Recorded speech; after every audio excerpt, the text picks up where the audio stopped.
Good afternoon, everyone. This is Susan McGuire, and I'm Director of Professional Development at ACCE. Welcome to this afternoon's short webinar led by Mark Field, who is Senior Vice President at the Knoxville Chamber. Mark is going to talk about managing and motivating your chamber sales team, particularly through the difficult times that we're going through right now. So we'll keep the housekeeping short to get right to the content, but just a few reminders. First, as usual, attendees are in listen-only mode during the webinar to avoid background noise. Second, after the presentation, Mark will have time for questions, and you can ask those questions by opening up the question box on the right-hand side of your webinar screen. Open that up, type in your question, send it to me, and I will read it to Mark after his presentation. And if you have questions during the presentation, go ahead and type them in when you have them, and we will cover those at the end. If we don't get to your question, either Mark or I will contact you, or alternatively, you can get in touch with Mark after the webinar. His contact information will be on the last slide. Mark's presentation is uploaded to the webinar panel under handouts, and he also has a couple of additional handouts there that he'll reference during the presentation. So go ahead, click on those to download. If you prefer not to download them now, I will post them with the recording. And finally, this webinar is being recorded and it will be up on the ACCE website no later than this Friday. So I'll introduce Mark. Mark's the Senior Vice President at the Knoxville Chamber. He brings more than 35 years of sales and marketing experience to his position and oversees investor development and retention, events and sponsorship, communication, marketing, and volunteers. Mark is also a member of our Membership Development Division Advisory Board. So thank you, Mark, for presenting, and I'll pass the presentation over to you. Susan, thank you so much, and good afternoon, everyone. I just want to start off today by saying thank you so much for what all of you are doing for your communities. I know that your job is really tough right now. I know there's a lot of decisions that you're having to make on the fly, and we all have a really difficult task in trying to maintain the economic progress in our communities. And so I just want to thank you for what you're doing. You don't hear thank you enough, and so I didn't want to miss an opportunity to say on behalf of your community, thank you for your hard work. Well, let's talk a little bit about motivating and managing your sales team. And boy, when we put this presentation together originally, it would have been poignant and helpful at that time. But now, boy, do we all need a refresher on this kind of information about how to manage our sales team going forward. The first part of the presentation is going to be just basic tenets that I think you can apply all the way across the board, even through this crisis. But we have a section at the end that I want to talk specifically about some things that are important going forward. So I'll reference some things around the pandemic in the beginning, but we'll wait until the last 4 or 5 or 6 slides to talk specifically about how to manage through this crisis that we're in. So I really think there are 2 dimensions of sales performance and the managing that you have to do. I think sales performance gets broken down in 2 areas: skill set, which is what they do, and motivation, which is how passionate they do it. You know, we talked earlier in the first webinar, and if you haven't seen that, I'd love for you to go back and refresh or see that original presentation, the first one, that talks about how to select salespeople and how to go through the interview process. And so when I select salespeople, I do consider their skill set, their experience. There's no replacement for experience, but I also am really looking for a person that has the aptitude and the passion and the motivation and the goal orientation that it takes to get the job done. Because most of the time we can teach them the skill sets that they need, or they can get coached by others to understand what they do. So I'm a real motivation and encouragement guy, so but we'll talk about both. We'll talk about skill sets, what they do, and motivation, how they do it. Let's talk about skill set first. It's always important to manage your salespeople with a set of performance metrics. And so they hate this, by the way. Most salespeople hate paperwork. They're not as detail oriented as a lot of people are. A lot of you who are in management oriented positions are very detail oriented and very metric oriented. So I would just say to you, it's important that you have these metrics, but I wouldn't be hard on the performance metrics where you give them an hour a day that they have to fill out, or where you ask them to fill out a report at the end of the week that might take them 3 or 4 hours. That's probably not in your best interest. But just some simple ones are, what are the number of calls they're making? How many prospects do they currently have in their pipeline? And what are the number of meetings that they're actually going and meeting face to face with people in your community to talk to them about what your association is trying to get accomplished? And then the second set of skill sets that I think is very important for your salespeople is to have good closing techniques. Now, there are lots of books, and I'm more than happy to as well send a list of books. I didn't think about that before the presentation, that will help people understand what closing techniques look like. But most of the time, they're very simple trial closes that are things like, after you've presented some things about your chamber or your association to them, that you come back behind it and say, is there anything that I've said today that you think wouldn't be of value to you? And then when they tell you that, so that's good, let's don't worry about those things. Now let's talk about the things that you obviously think are of value to you. That's a trial close for them to be able to say, yes, that would be of value to me, or I heard these things and I don't think those would be of value, but the other things would be. And then down to the ask at the end of the presentation. So about 70 to 80% of all of our closes are done on the first call. And that's unusual, and that's because we have spent a fair amount of time helping our salespeople understand what good trial closes look like, so that by the time you get to the ask, they've really already told you yes multiple times, that they think that the things that you are offering them are valuable, are things that they want to take advantage of. And so all of those things are things I think you have to monitor with your salespeople. Now, moving forward into this pandemic, it's not going to be in your best interest. I think it's actually going to be very disingenuous to do a lot of hard closing or a lot of trial closing. I think we're in a time where we need to ask a lot of questions, and we need to make sure that people understand what we're here to do to help them. But in the normal environment, your people really need to keep up with what they're doing and practice closing as much as they can. So the second is motivation, and motivation to me is much more difficult than tracking the metrics. You know, you can tell someone that they have to make so many calls or they have to do so many meetings, but if they don't do them with decent motivation and good attitude, it really doesn't matter how many calls they make. They're not going to be successful. And so motivation is much more difficult to coach and manage, but I think it's the most important part of a job as a manager, or a sales manager, or a CEO or executive director in a chamber association. So the motivation key ingredients for me are communication. I can't say that enough. Trust, building trust with them, that you're in this for the same reason they're in this, and you've asked them to be in this for the same reason you're in this. You're not just doing it to get money. You're not just doing it so that you can have a better salary or so that you can drive more services to the members. You really have to develop a trust relationship that the salespeople understand that you care about the members, you care about why they're joining, and that they can trust to tell you when people are not feeling good about what's going on, or that you can trust them when they tell you that they're having a difficult time getting people to understand what the chamber is trying to get accomplished. And then that kind of goes to the next one, which is understanding.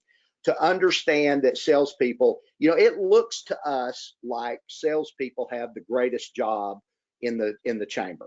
They're out all the time. They spend a lot of time out and about talking to people and enjoy being in public. But the reality is they hear no a lot. The reality is in the middle of the summer, they're getting in and out of their car all day long, which is not comfortable. They're same thing in the wintertime. They're dealing with issues like that. People are telling them they don't want to talk to them, or they don't have time to talk to them, or they're being rude to them in the meetings. And so just understand that while their job may look like it's easy, because they have the skill set to do that, don't forget that their job is incredibly difficult, and it's the front line of what people see in regards to your chamber. So let's talk about those three things. Communication. So where do you communicate to your salespeople? I don't like to communicate in my office. I never communicate with my salespeople, particularly corporately in the office. If I'm going to do a sales meeting, I like to do it in a coffee shop. I like to do it somewhere where it's neutral, whenever possible. And there's a reason for that. I feel like whenever I do a sales meeting in my office, they're getting called on the carpet. And I don't ever want them to feel that way, particularly if they're not. So I really like to get them out of the office, get them into a coffee shop, get them somewhere where it's a neutral environment. Even if I'm talking to them about some difficult issues, I just don't like looking across the desk at someone and making things seem more serious to them than they actually are. Now, do I have to have across the desk talks? Yes, I do. But we're going to talk about that when in individual counseling. But when I'm just meeting for sales meetings, I try not to do that in my office. How often do I meet with them? I don't know that how often you meet is the issue as much as the consistency. If you're going to meet every 2 weeks, then make sure you meet every 2 weeks. Don't do what a lot of bosses do and say, we're going to meet every 2 weeks. Oh, we can't meet this week because I'm busy. Oh, we'll just put that off till next week. Or, oh, can we change that to Thursday instead of Wednesday, or Friday instead of Monday? Try to be as consistent as you can be. It makes them feel more comfortable, and they know when they're going to be able to talk with you and give you feedback. Then the next question is, how are you going to communicate with them? Are you going to do it in a group, depending on how big your sales team is, depending on whether or not you've got other people involved in the sales effort? You may have ambassadors that are helping you. You may have other people in your office that help with the sales efforts. So you got to decide, is this going to be group therapy or is this going to be individual counseling? And I do a little bit of both. And so again, in group therapy, never in the office. Individual counseling, it's okay to meet in their office or their cube or in your office.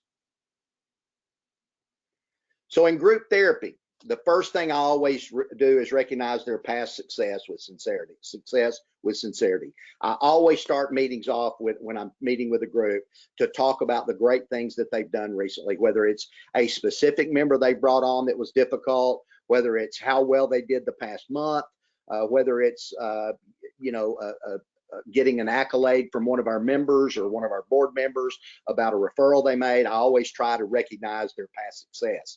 And then I want to get directly into staying focused on their goals and results. I want to talk about what have they done daily, weekly, monthly, how's that going? At least weekly, I want to talk about their metrics. How many calls you guys making on average now per week? How many did you get to make last week? How are those calls going? Does anybody feel like they're in any kind of a slump? So I want to talk about the goals and results right after giving them a pep talk on their success.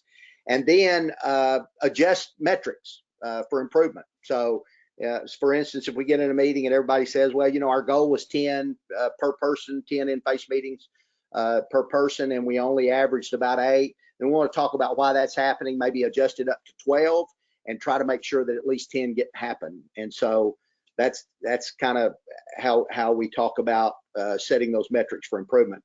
And then the last thing I want to do in that meeting is communicate rewards that I'm going to offer them. It's not unusual for us to say, hey, the month coming up is always difficult, or the month coming up has shown to be difficult in the first 2 weeks. And so here's what I'm going to do.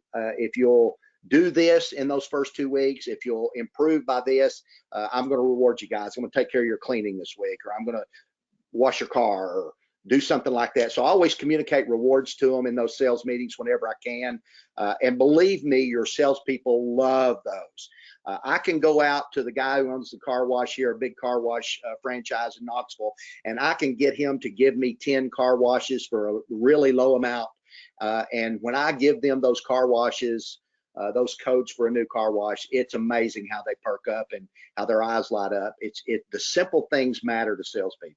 And so do that whenever possible. In individual therapy, I think the most important thing you can think about is building trust with them. It's just essential.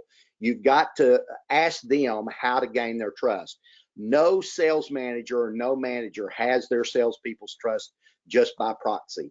You've got to gain it. And the best way to gain it is to talk to them about, do you feel like you can tell me when you're having a difficult time? Do you feel like you can tell me what other people are saying about the chamber? So you've got to ask them about how to gain that trust. They may say, I don't want to meet in your office, or every time I meet with you, it feels like I'm getting called on the carpet, or I just don't want to disappoint you. And so when I come in here, you usually talk about what I haven't done instead of what I have done. So gain their trust, ask them how to do that, and ask them how they like to be managed. Everybody's different. I have some people, like I was a person who wanted my coach or my salesperson or my sales manager to check in with me often. I didn't mind if she came by. I'll use the person I worked for recently before the chamber. If she came by on a daily basis, say, how's everything going? And just chat with me. Some people only want to be talked to infrequently about the seriousness of what's going on. So everybody's different. Just tell them that you want to manage them effectively based on their needs, and ask them if there's anything that you might be able to modify that will fit their needs better to manage them. At the end of the day, how well they're managed will determine how well they do. And so if you just take a cookie cutter approach to managing everybody the same, putting them together in a room, doing group therapy, never sitting down with your people individually and talking about how to gain their trust, how to manage them effectively, and how to modify what you're doing to fit their needs, I think you're shortchanging yourself. Here's some more things. How do they want feedback? Do they want it personal or digital? Some people don't want to come in your office and take your time. They feel like, they feel like you're really busy or whatever else, and they just want you to shoot them an email. Hey, I looked over the call list last week, and here's some things I saw. Congratulations. This member would be very important to us. Hope you make that close. Whatever it is, they may just want an email. So ask them, how would you rather I gave you feedback, individually or digitally? How often do you require, or personally or digitally? How often do you require that praise or feedback? Here's what normally happens. We're really good at giving feedback about negative things, but we're not always good about praise. And so ask them, are you a person that really likes to be encouraged? Are you a person that really likes to be motivated? And if they are, how often would you like to hear that kind of thing from me? Weekly, daily? Like I said, I really enjoyed my boss coming by on a daily or bi-daily basis and say how things going, keep up the good work. If something's not going well, ask them that question. If something's not going well, will you tell me? Please get a nod from them. Please try to make sure that if things are not going well, that you don't get 6 months down the road and figure out that this is not going to work out, or figure out that they're unhappy and you didn't know it. Always ask them, will you come and tell me if something's not going well? And let me go back here a second. That is so critically important right now, because I'm telling you folks, it's going to be really difficult to sell in this environment going forward, probably for the next 6 months. And things are not going to go well. People are going to say, how dare you come and ask me for money when I've lost all this money through this pandemic? Or how dare you tell me that you can offer this service when I didn't hear from you during the crisis? Those things are going to happen. We're all going to make those mistakes. But if your people are not telling you that, and they're building it up inside of them, it's gonna blow open, and they're going to not be happy about their job, and you don't want that to happen. Whatever you do, see if you can try to understand their task, what they have to do on a daily basis. Ride with them. Go with them on sales calls fairly frequently. I try to not go with them often more than a month, once a month now. But when a new person comes on, I try to ride with them several days in a row, and then when they're on their own, when we finally launch them on their own, I try to ride with them weekly for the first 6 months, just so that I can understand how they're doing, how they're feeling, if there's some tentativeness, how professional they are, all that kind of stuff. So understand what it is they're doing, and understand what they're trying to get accomplished personally. Trying to buy a house? Are they trying to buy a new car? Are they trying to provide for the family? You need to know personally what drives them. Is it money? Is it recognition? Is it goal orientation? What is it that they're trying to get accomplished for themselves? Now, I have one salesperson who money at the end of the day certainly helps her, but she is so goal oriented. So if I say the goal this month is 26 new members, she is going to do whatever it takes to get to that number on the board. I have to be realistic about it, but it's really not about money and recognition for her. It's about meeting that goal. She's very goal oriented. Here's some great questions to ask your salespeople when you meet with them. Are you motivated now? How you feeling about what's going on? What motivates you in the long term? What are some things that I need to talk with you about, or we need to plan for the future that would keep you motivated? What do you do to motivate yourself? This is very important. If they can't answer that question, you need to help them get to the bottom of it. What do you do to motivate yourself? All of our salespeople get in slumps, and what they do to motivate themselves to get out of it, or what they do to get themselves up every day to face a difficult day, is very important for them to know. Sometimes it can be going and getting their special coffee. Sometimes it can be recognition in front of the team, but they need to know what it takes to motivate them, and they need to tell you what they do to motivate themselves. How will I know if you don't feel motivated? You need to ask that question. Will they come to you and tell you? And do they know if they're not feeling motivated? And then what should I do as a manager then, once I know that you're not feeling very motivated right then? Easy successes have always been my go-to. So what I will do if somebody's not feeling motivated, or they're not feeling really good about their job, I will go and try to close something good for them that gets them up their curve for their quota, or I will throw something to them that I might not have normally thrown to them to give them a win. So you want to do whatever it takes to keep them motivated through the process. This is so important for me. I talk to our folks about this across the enterprise. Look in the mirror first and find out if you're doing what needs to be done before you ask other people if they're doing what they should be doing. And so I do that as a sales manager. I try to figure out what messages am I sending. Am I positive? Am I motivating? Am I sending them the message that I don't trust them? Am I sending messages to them that I'm disappointed, or that I don't feel like they're working as hard as they can? What kind of messages do I subliminally send to them? Is it motivation or negativity? But all that stuff starts with you as the manager. And so you just need to keep that in mind. I always look in the mirror. When things aren't going right, I'll say, what am I doing that I need to be doing to help them, before I start asking them what they need to be doing. Body language. I got a real wake-up call on this several years back, 10 years back. I am ADD. I don't mind telling you guys. And I would be looking everywhere in the room, and I would turn sideways when I was talking to them. And one of my salespeople said, I never think you're paying attention to me because of your body language. You never look straight at me. You never face me when we're talking. You're too relaxed. You're looking all around the room. You're fidgeting with papers. Body language is important to people. And so are you offering them the body language that says, you're important to me, what you do is important here, and I'm interested in what you have to say? And then the time you spend with them. If you've got good salespeople, you probably still need to spend time with them. If you've got bad salespeople, you definitely need to spend time with them. So time spent is very important. So just look in the mirror and say, am I sending positive or negative messages? It starts with me. I need to have good body language, and I need to spend more time with them. And again, spend more time with them during this crisis, folks, because their job is going to be infinitely difficult during this. Be their champion, inspire confidence in them, brag on them internally. I do that a lot. As a matter of fact, I have other staff members come to me and say, boy, you sure brag on them a lot. You need to brag on us more. And they're probably being truthful. I do need to brag on them more.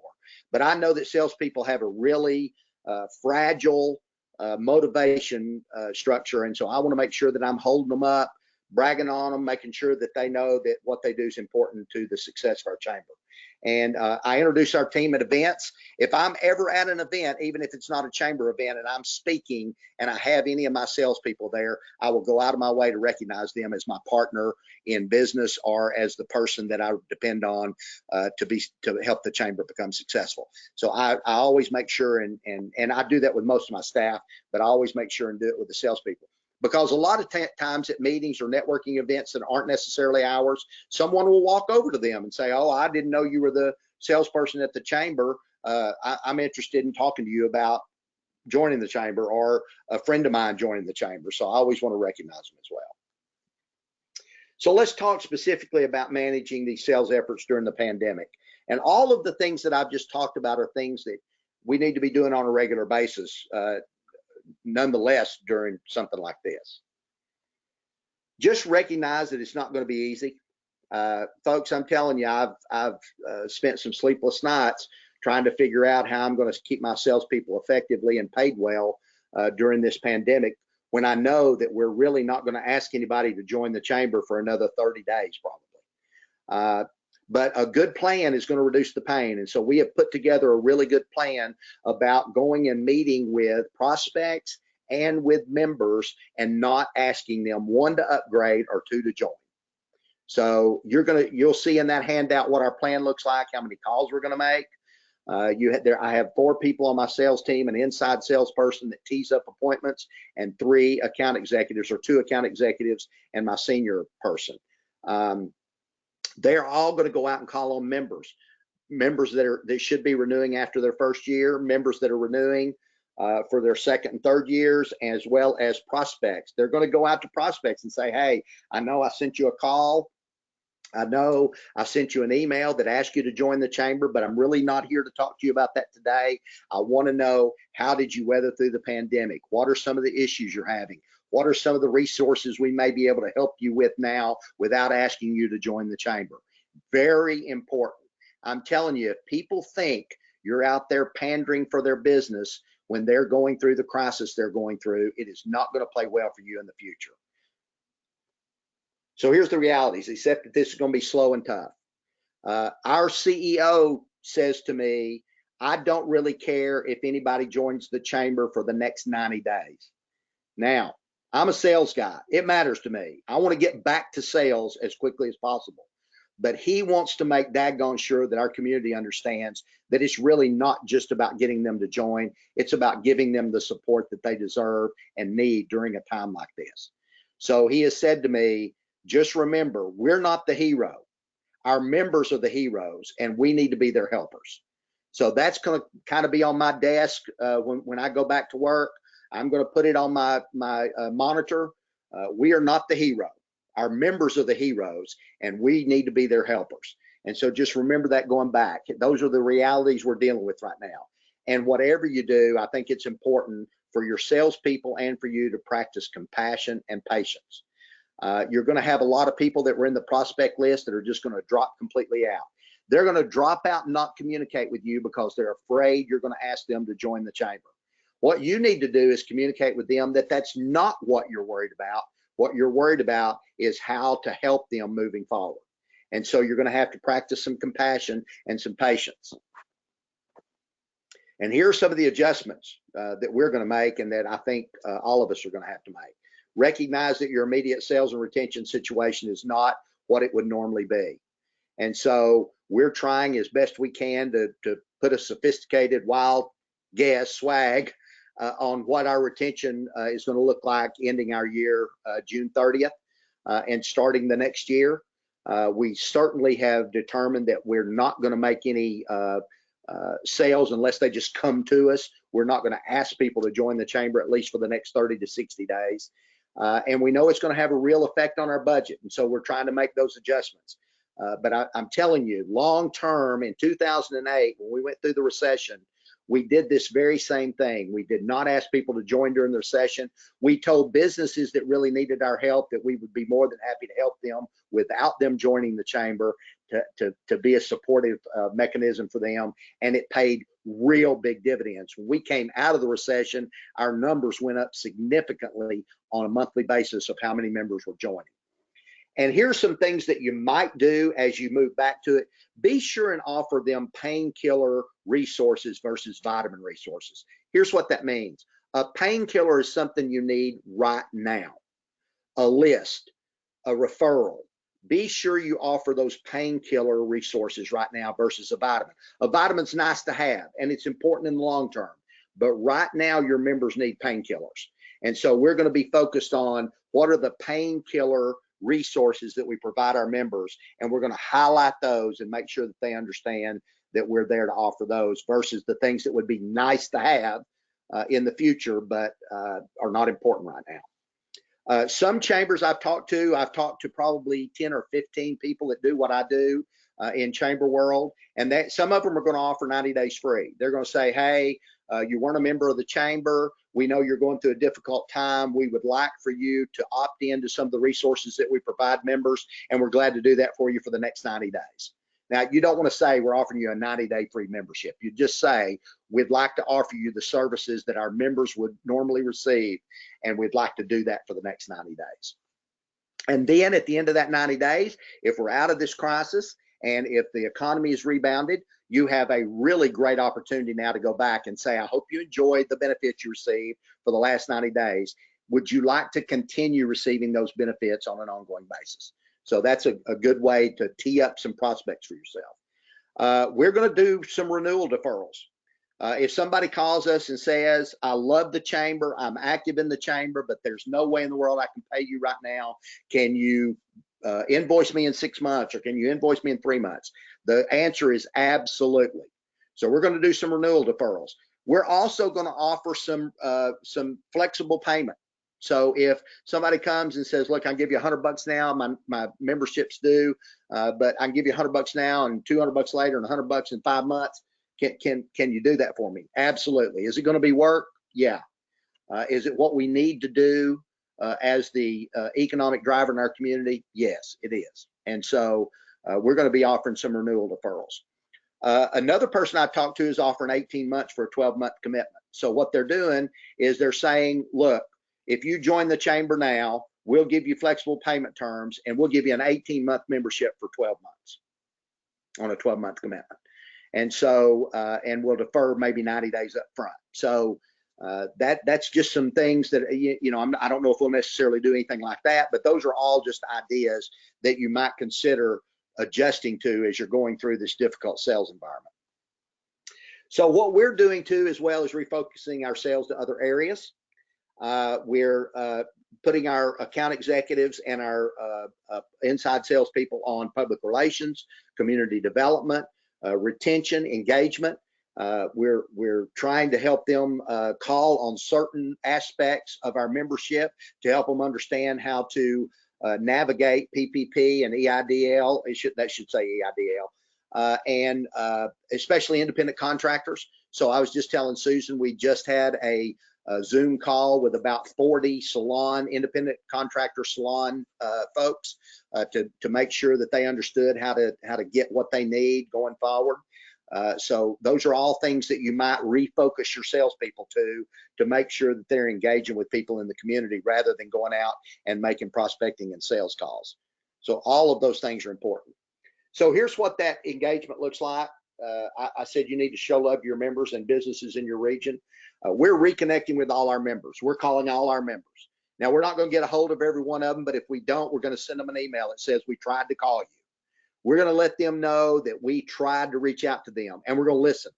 We're going to find out what it is that they need and what it is that they're frustrated about and how we can connect them to the right information they need. And we're reconnecting with all our prospects. So I've asked our sales team to go back, pull all of their prospects within the last 90 days and what they were going to use for 60 days going forward. And we're going to connect with them. And we're going to say, you were a prospect, but you're not a prospect now. You're a business in our community we want to help. And the other thing that I've asked our marketing team to do is to sit down with our sales team and figure out how to up the ante on marketing. What kind of information do we need to get out there to people that they need right now? And how do we need to instill confidence in them and to make them feel like our community is going to bounce back economically? And so I've asked our marketing team to really help the sales team communicate good marketing messages to our community. You may have to craft or recraft your processes.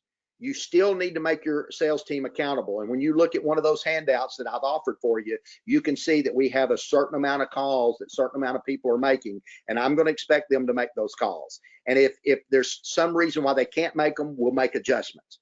But I'm going to still continue to use the processes we currently have in place for accountability. You're going to have to stress commitment to the team, to your salespeople right now. Some of your salespeople are what I would call cowboys. They're independent contractors, or they're cowboys. They don't participate the way some of your other team members do in the chamber. You're going to have to stress commitment to the team, to your sales team right now, that there may be things you're going to ask them to do that they wouldn't normally do in their normal sales environment. Meet with more people, listen to more people, have more patience, not try to close them, not try to just make money during this time period.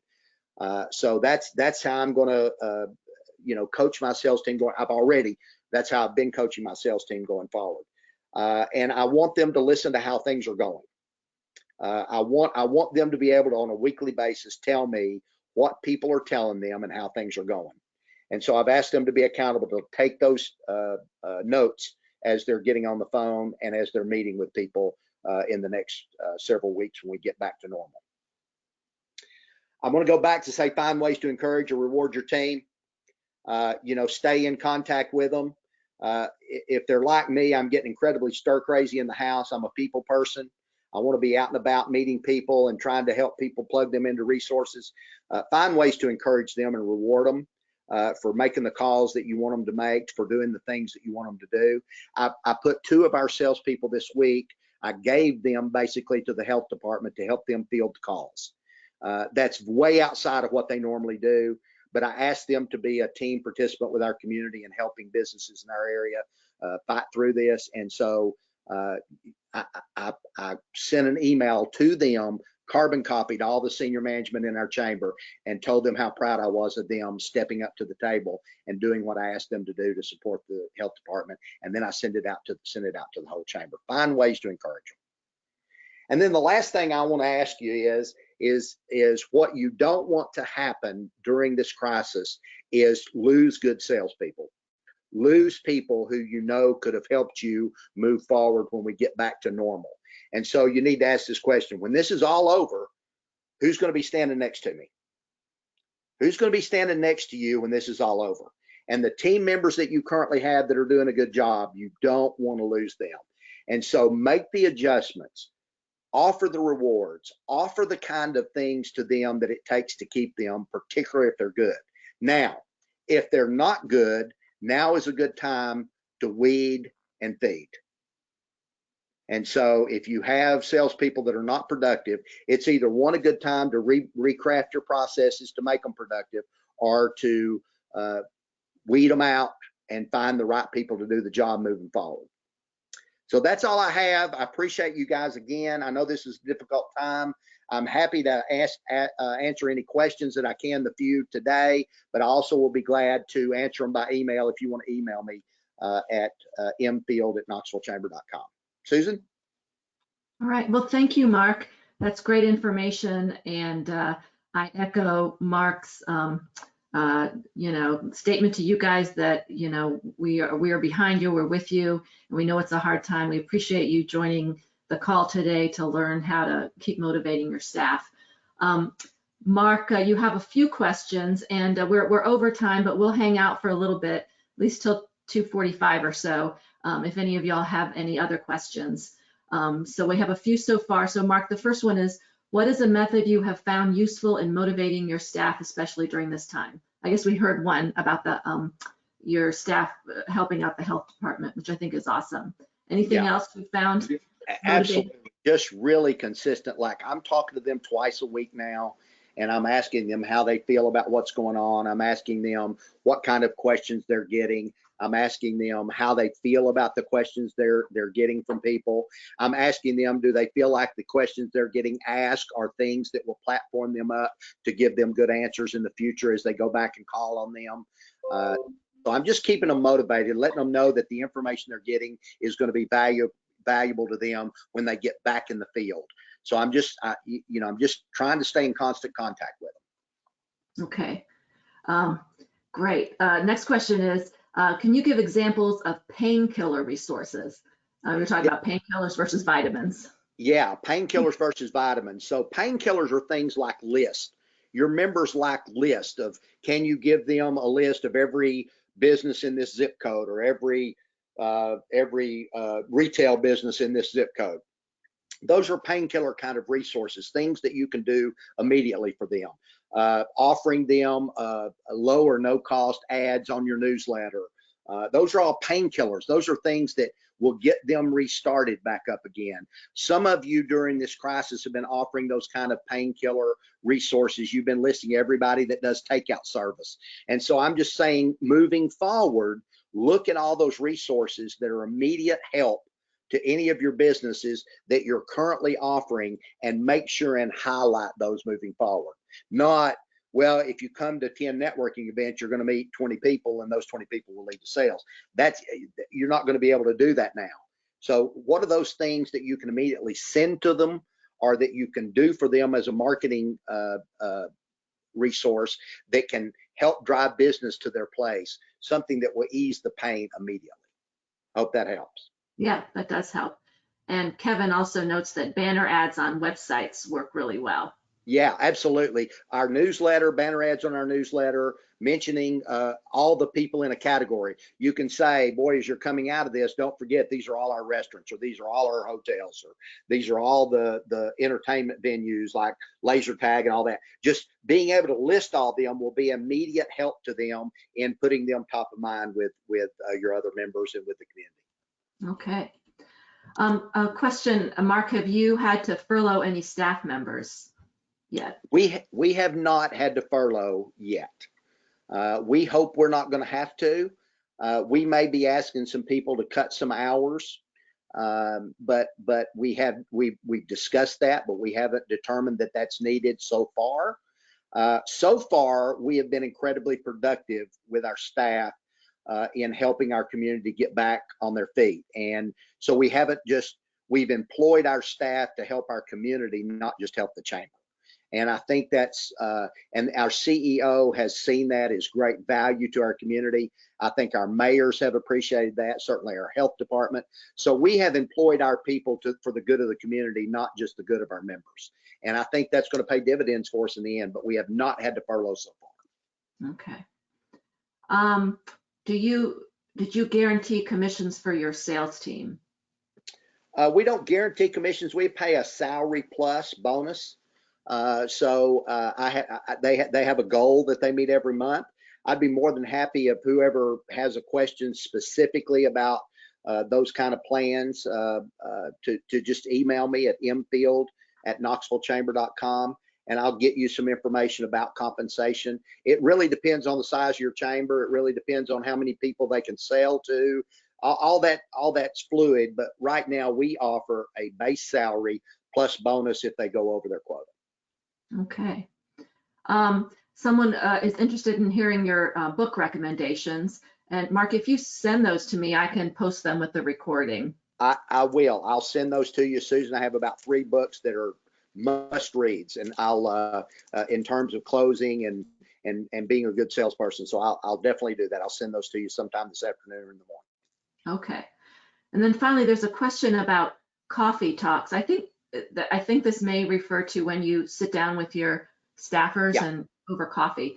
How are you doing that now? Are you doing social distancing coffee chats, virtual coffee chats? How's that going? Yeah, so what we're doing now is I'm doing Zoom calls one-on-one with each of my sales team, my development team, and then we're doing 2 times a week together. And the individual ones is just me checking in. I want to see their face. I don't want to do it over the phone. I want to see their face. How you doing? How you feeling? How are your kids? How's your spouse? How's your family weathering through all this? I want to make sure that I'm just checking in with them. How excited are you to get back to the office? Talking through them with things like that individually. And then when we get on the group, we talk about the calls that they're making to prospects, the calls they're making to all our members, and sharing successes and good stories from those members and some sad stories as well. Okay. Well, oops, one more. How do you talk to a team member who thinks it's an uncomfortable time to sell? It is an uncomfortable time to sell. And I would recognize that and I would agree with them. It is a horribly uncomfortable time to sell. I've been doing this for 35 years and I don't know that I would want to go out tomorrow and ask somebody to join our chamber. And I've been with our chamber for 17 years. I believe in our chamber as much or more than anybody in our community. But it is a difficult time to sell. And that's why I said, don't sell right now. Go out and talk to people. In the process of you offering service to them, some people will just say, well, I want to go ahead and join. And that's fine. If they tell you they want to join, certainly we're going to take their application. We had 3 people join last week, which had nothing to do with us asking them to join. It simply was a matter of them recognizing that we were offering value to them as a community member through this crisis. So I would say to my salespeople right now, if they said, boy, this is a really difficult time to sell, and I just don't know if I can do it, I would agree with them.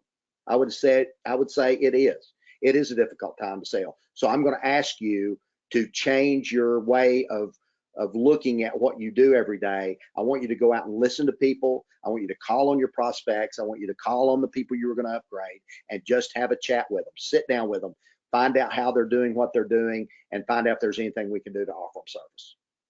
Okay, that's great. I think this will have to be our final question. When did your 90 days no cold calls or no selling start? Well, been shut down for 6 weeks. Chamber.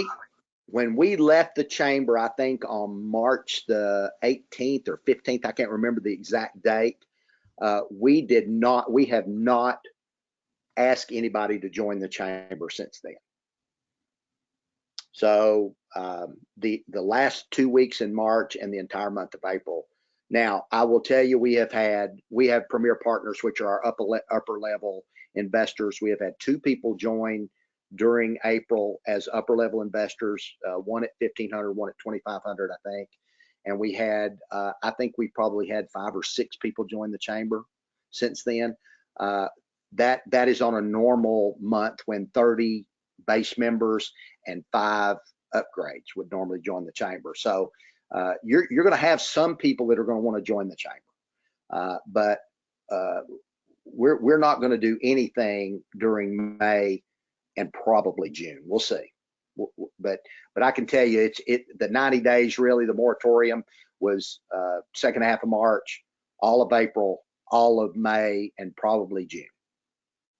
Okay. And then one final series of questions from someone who is saying that they have a product or service that's invaluable, and that going after their target audience with that service has they've seen some success with that.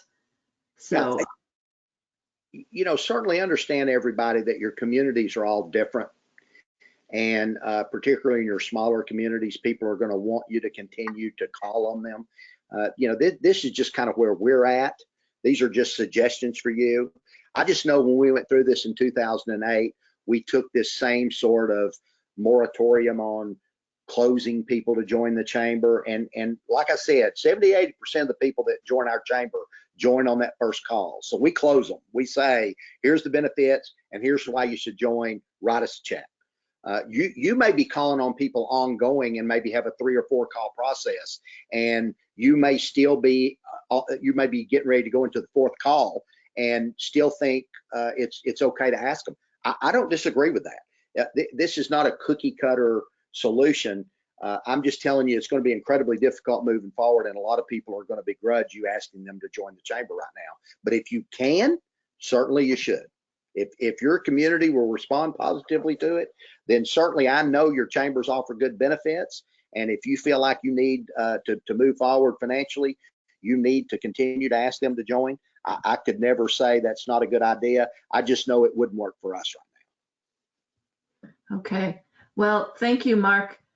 We really appreciate your perspective, especially since you've been through this kind of thing before, as you said, in 2008, and your advice and your information. And thank you all for your great questions and for listening in and participating. We really appreciate all of you and what you're doing for your chambers and for your communities. I will have this recording up on our website on our webinar page no later than Friday. And I will include the recording, the slides, the handouts, and Mark, if you shoot me those book recommendations, I'll post them there as well. Again, thank you all. Have a great afternoon. Good luck. Take care, everyone. Stay safe. And we will see you on the next ACC webinar. Bye-bye. Thank you, everyone.